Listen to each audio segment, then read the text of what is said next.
తెలుగు రాష్ట్రాల్లో సంచలనం సృష్టించిన ఫోన్ ట్యాపింగ్ కేసులో సిట్ దర్యాప్తు వేగవంతమైంది. ఇవాళ రెండో రోజు ఎస్ఐబి మాజీ చీఫ్ ప్రభాకర్ రావు కస్టడీ విచారణ కొనసాగుతుంది. నిన్న 6.5 గంటల పాటు విచారించారు సిట్ అధికారులు. ఇవాళ హార్డ్ డిస్క్ల ధ్వంసంపై ప్రశ్నిస్తున్నట్లు సమాచారం. 26 హార్డ్ డిస్క్లు ధ్వంసం చేసినట్లు గుర్తించారు. రివ్యూ కమిటీ అనుమతి తీసుకొని ఫోన్లు ట్యాప్ చేశారా లేదా అనే కోణంలో విచారణ చేస్తున్నారు.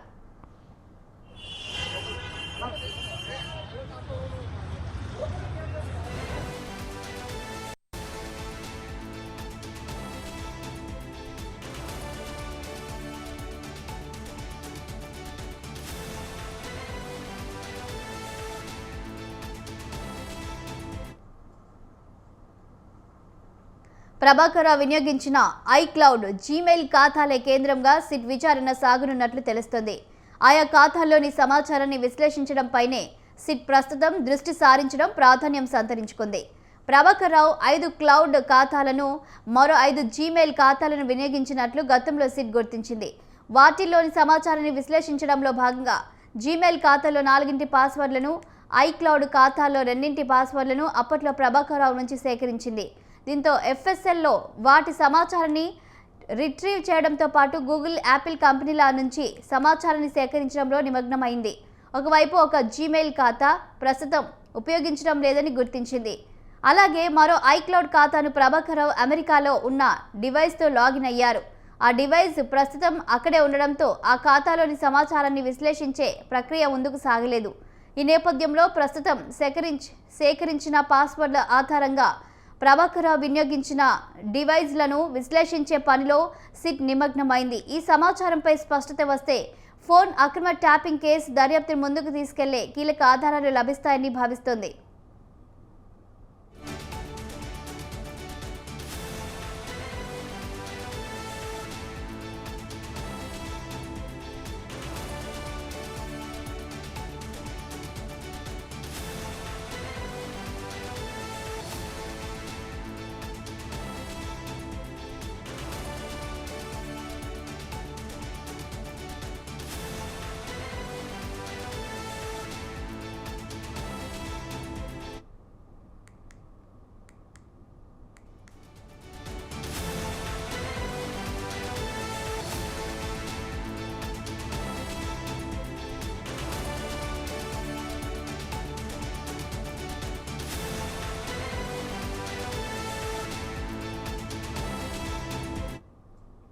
ప్రభాకర్ రావు వినియోగించిన ఐక్లౌడ్, జీమెయిల్ ఖాతాలే కేంద్రంగా సిట్ విచారణ సాగనున్నట్లు తెలుస్తుంది.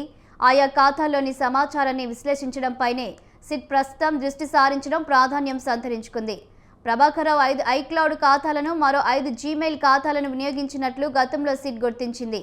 వాటిల్లోని సమాచారాన్ని విశ్లేషించడంలో భాగంగా జీమెయిల్ ఖాతాలో 4 పాస్వర్డ్లను, ఐక్లౌడ్ ఖాతాలో 2 పాస్వర్డ్లను అప్పట్లో ప్రభాకర్ రావు నుంచి సేకరించింది. దీంతో ఎఫ్ఎస్ఎల్లో వాటి సమాచారాన్ని రిట్రీవ్ చేయడంతో పాటు గూగుల్, యాపిల్ కంపెనీల నుంచి సమాచారాన్ని సేకరించడంలో నిమగ్నమైంది. మరోవైపు ఒక జీమెయిల్ ఖాతా ప్రస్తుతం ఉపయోగించడం లేదని గుర్తించింది. అలాగే మరో ఐక్లౌడ్ ఖాతాను ప్రభాకర్ రావు అమెరికాలో ఉన్న డివైస్తో లాగిన్ అయ్యారు. ఆ డివైస్ ప్రస్తుతం అక్కడే ఉండడంతో ఆ ఖాతాలోని సమాచారాన్ని విశ్లేషించే ప్రక్రియ ముందుకు సాగలేదు. ఈ నేపథ్యంలో ప్రస్తుతం సేకరించిన పాస్వర్డ్ల ఆధారంగా ప్రభాకర్ రావు వినియోగించిన డివైస్లను విశ్లేషించే పనిలో సిట్ నిమగ్నమైంది. ఈ సమాచారంపై స్పష్టత వస్తే ఫోన్ అక్రమ ట్యాపింగ్ కేసు దర్యాప్తును ముందుకు తీసుకెళ్లే కీలక ఆధారాలు లభిస్తాయని భావిస్తోంది.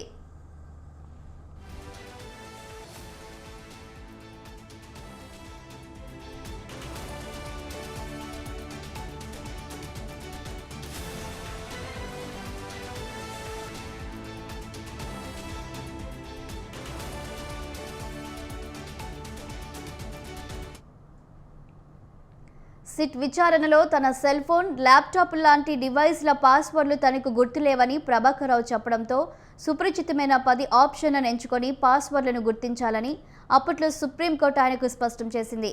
ఆ ప్రయత్నంలోనే ప్రభాకర్ రావు కొన్ని పాస్వర్డ్లను చెప్పడంతో ఆయా డివైస్లను తెరిచి ఎఫ్ఎస్ఎల్లో డేటాను రిట్రీవ్ చేయడంపై సిట్ దృష్టి సారించింది. వాటిల్లోని డేటాను తొలగించినట్లు ఎఫ్ఎస్ఎల్ విశ్లేషణలో తేలింది. అదే విషయమై నాడు సిట్ ప్రశ్నిస్తే డివైస్లోని తన వ్యక్తిగత సమాచారాన్ని మాత్రమే తొలగించానని ప్రభాకర్ రావు వెల్లడించినట్లు సమాచారం. ఈ నేపథ్యంలో ఆయన వాంగ్మూలంలో వాస్తవం ఎంత అని తెలుసుకునేందుకు జీమెయిల్, ఐక్లౌడ్ ఖాతాలను లోతుగా విశ్లేషించడంపై సిట్ ప్రస్తుతం దృష్టి సారించినట్లు తెలుస్తోంది.